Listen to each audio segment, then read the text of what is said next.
पहतैया। Ganga studio Ara.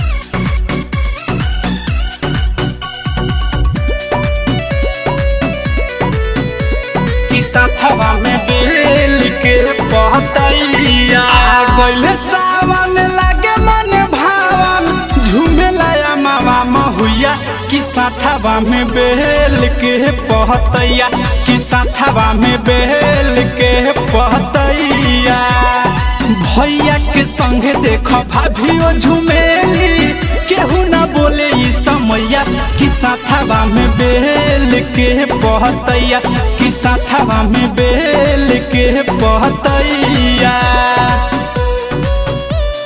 बेल के पहतैया। बोला बोला डमरू वाले बाबा की। कि साथवा में बेल के पहतैया।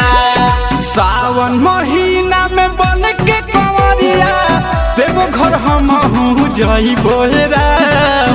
देव घर हमहू जइबो राम। शिव और भंगिया पजलावा चढ़ा के भोला से अरजी लगइबो राम। भाई के भंगिया शिव जी झूमेले झूमेली गौरा मैया। कि साथवा में बेल के पहतैया। कि साथवा में बेल के पहतैया। बेल के पहतैया। बोला बोला बाबा गरीबनाथ की। कि साथवा में बेल के पहतैया। लिखले सलेंदर बाबा के भजनिया गाई मुके सवा सुनावे हो राम।